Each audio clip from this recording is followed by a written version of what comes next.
Rafael Menin se afastando do Galo. Sobre o balanço financeiro do Galo com números preocupantes. Já o dono da SAF do Cruzeiro, Pedro Lourenço, está cada vez mais rico. Isso sem falar em bastidores, finanças e muito mais. Fala aí pessoal, sou Jorge Nicola, bem-vindos a mais um vídeo do canal de especial, dia 1º de maio, dia do trabalho, e a gente está aqui para deixar todos vocês super bem informados, até por isso peço que deixem like, se inscrevam no canal e ativem as notificações. Preciso te atualizar sobre a dívida do Clube Atlético Mineiro. Dá para dizer que o balanço financeiro de 2025 recém-divulgado aponta números preocupantes. É que a dívida saltou de 1.369 milhões para 1.772 milhões. Isso significa um crescimento do fim de 2024 para o fim de 2025 de 403 milhões de reais, ou cerca de 30%. Pouco mais de 600 milhões de reais são com dívidas bancárias. E essa dívida custa, somente com juros por temporada, 250 milhões. A dívida tributária também cresceu e hoje ela cresceu cerca de 100 milhões de reais somente na temporada passada. Para completar, registrar que as receitas também melhoraram, essa é a boa notícia, em meio ao balanço atleticano, elas foram de 674 milhões para 768 milhões de reais. Queria destrinchar como é que o Atlético alcançou essa receita. Foram 203 milhões com venda de atletas, 282 milhões com direitos de TV, 139 milhões com publicidade e marketing, 87 milhões com dias de jogos na Arena MRV, além de 57 milhões com outros lucros do estádio, que incluem cativas, alimentação, estacionamento e eventos. Informação importante no Galo: Rafael Menin anunciou seu afastamento do Clube Atlético Mineiro. Rafael Menin e seu pai Rubens Menin são os principais acionistas do Galo e serão ainda mais após a conclusão de um aporte de 530 milhões. Existe a expectativa de que a família Menin passe a ter cerca de 80% das ações da SAF. Nos últimos meses, o Rafael Menin passou a ter um papel super importante no dia a dia do Atlético. Era ele quem tomava as principais decisões e conduzia o departamento de futebol. Não à toa, o Menin se tornou grande alvo de torcedores diante da sequência de temporadas ruins. O Atlético até ia bem em competições de Copa, mas sempre brigando contra o rebaixamento no Campeonato Brasileiro. Veio 2026, falta de título no Campeonato Mineiro, início ruim no Campeonato Brasileiro, o time é o lanterna na Sul-Americana, o Hulk está indo embora e a pressão em cima do Rafael Menin se tornou insustentável. Através das redes sociais, o dirigente anunciou que vai se afastar de suas atribuições no Galo para se dedicar à função de CEO na MRV. Ele garante que o Pedro Daniel, recentemente contratado como CEO, tem toda a capacidade do mundo para conduzir o Atlético e ele vai se dedicar apenas à vida de torcedor, indo com a família aos jogos do Atlético na Arena MRV. Só para completar, contar que se perder para o Cruzeiro, nesse sábado, a pressão pelas demissões de Paulo Brax e Barba pode ser insustentável. Contar que o Hulk já disse sim à proposta do Fluminense entre o tricolor e o atacante, tudo certo, contrato até dezembro de 2027 com manutenção do atual salário de 2,5 milhões de reais. Nessa quinta-feira, a Marisa Lígia, que representa o jogador, viaja para Belo Horizonte, onde vai se encontrar com Paulo Brax para tentar o acordo de rescisão de contrato amigável. Conversei com a Marisa Lígia e ela deu a entender que não haverá grandes dificuldades. As partes, inclusive, trabalham hoje para a realização de um jogo de despedida do Hulk. 5 temporadas no clube, 8 títulos conquistados e um dos maiores ídolos da história recente do Atlético. Por falar no Galo, dentro de campo as coisas não vão bem com o time reserva. O Atlético perdeu para o Cienciano por 1-0 na noite dessa quarta-feira em Cusco, no Peru. Terceira derrota nos últimos 4 jogos para o Atlético Mineiro. Time mal no Campeonato Brasileiro e lanterna do seu grupo na Sul-Americana. São apenas 3 pontos conquistados. O Cienciano é líder com 7, Juventude de Las Pedras tem 4 e o Porto Cabejo aparece com 3. Everton, Cebolinha e Gustavo Scarpa interessam ao São Paulo.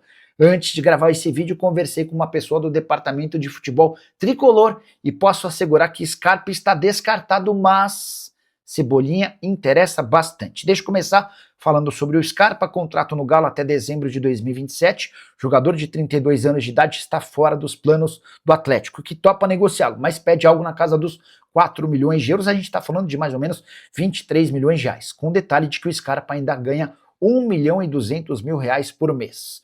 Ouvi desse dirigente do São Paulo, abre aspas, não vamos contratar o Scarpa, fecha aspas, nome descartado no Morumbi.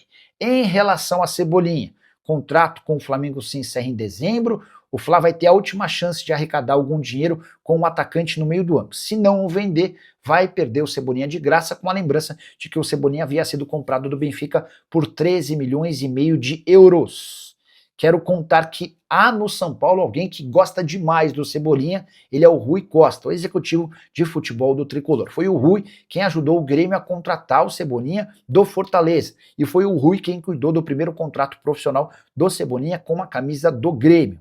Dá para dizer que o São Paulo gosta da ideia de contratar o Cebolinha, embora admita ser uma negociação extremamente difícil, por conta do salário bem acima de 1 milhão de reais por mês, por conta da vontade do Cebolinha acertar um contrato ainda melhor do que o atual, além dessa questão financeira. Se contratá-lo na metade do ano do Flamengo, São Paulo vai precisar desembolsar algo na casa de 3, 4 até 5 milhões de euros, dinheiro que não existe no Morumbi nesse momento. Para completar, queria perguntar se você preferiria ter Scarpa ou Cebolinha no Fla. Já usa o espaço para comentário, só não esquece de deixar like e de se inscrever no canal. A gente se encontra assim que surgir notícia. Tchau. Vamos lá, o Hulk e o Atlético Mineiro hoje vão ter uma reunião importante. Uma reunião que, obviamente, vai ser o Hulk representado pela sua advogada, a Marisa Lígia, que trabalha já há muitos anos com o jogador. Com o Fluminense já tem bases acertadas salariais e de tempo de contrato. Então, assim, dando tudo certo nessa reunião que vai cravar a rescisão de contrato dele com o Atlético Mineiro, o Hulk vai assinar um contrato com o Fluminense até 2027. Até o fim de 2027, que era nos mesmos moldes da proposta anterior, quando foi na última janela. Ainda não houve essa reunião, ainda não houve essa conversa com o Atlético Mineiro, mas a tendência é que seja uma resolução rápida, porque o Atlético pensa, de um lado, numa economia de 6 meses de contrato do Hulk num alto salário, apesar de perder um ídolo, e nunca é fácil isso. O Hulk entende que tudo que ele podia fazer pelo Atlético ele fez. O momento era um momento assim de tipo, hoje pro Hulk não estava mais acontecendo, ele não estava mais se sentindo útil e se sentindo como aquele jogador importante. Várias coisas acontecendo nos bastidores do Atlético que incomodavam o Hulk e que aceleraram essa saída do Hulk. Então, assim, tudo vai ser discutido, tudo vai ser colocado em cima da mesa. E a tendência é que essa rescisão de contrato ela aconteça de maneira amigável e que fique bom para as duas partes. Na questão do Atlético, uma economia importante numa folha salarial, quando o Atlético tem dificuldade financeira, de 6 meses, e para o Hulk uma saída tranquila, de cabeça em pé, pela porta da frente e sabendo que fez história num clube gigante como o Atlético, com uma torcida que é apaixonada, não quer sair queimado com a torcida, mas sim ele fala que tem a verdade absoluta dele, que ele tem os argumentos dele de por isso está saindo e não como anteriormente ele já chegou até a ventilar, a falar em entrevistas que gostaria de se aposentar, por exemplo, no Atlético Mineiro. Então, é uma tendência aí das próximas horas, próximos dias, aí a gente vê esse final aí dessa novela Hulk e Atlético e assinando com o Fluminense. Esses próximos dias. Você quer acrescentar, então, Bruno, em relação a isso? Jogo de despedida, então, não deve ter, né? Nesse clima, nesse ambiente aí, né, Bruno? É isso. Era isso que eu ia falar. Assim, só pontos rápidos aqui. O que me explicaram, uma pessoa próxima ao Hulk, bem próxima ao Hulk, nunca houve problema com o atual treinador, o Barba Domingues, nem com jogadores. O problema do Hulk era mesmo com a diretoria, ou seja, com a estrutura. Nunca teve um imbróglio, um problema com o treinador e comissão técnica. Já houve no passado, né, com outros treinadores, mas com esse atual não. Que o Hulk está tão incomodado com a situação, com o imbróglio, com os problemas, que até para ir treinar ele vai porque ele é profissional, mas vai ali com uma, eu não vou dizer má vontade, mas com uma revolta por dentro, porque ele quer resolver o quanto antes essa situação. que o Hernan explicou muito bem aí, então é totalmente sem clima para o Hulk a questão no Atlético Mineiro, e por conta do calendário e desse desejo de urgência do Hulk de trocar o Atlético pelo Fluminense, jogo de despedida é praticamente impossível por calendário e também por uma questão de desejo de estar logo no Rio de Janeiro, estar logo com o Fluminense. Então, jogo de despedida até não há clima também. No futuro, quem sabe eles façam alguma outra coisa, mas jogo de despedida, o que me explicaram, é praticamente impossível. E existe uma pequena possibilidade de uma homenagem, mas que também me explicaram que é muito difícil por conta do calendário, no dia 10 joga Atlético Mineiro contra Botafogo no Mineirão. O Atlético gostaria de homenageá-lo ali. Só que por conta de calendário, por conta de clima e por conta também do desejo de o Hulk estar o quanto antes à disposição do Zubeldia, até mesmo essa homenagem não deve acontecer. Uma pena, né? Seria legal se tivesse essa despedida aí pro Hulk, se a saída fosse de outra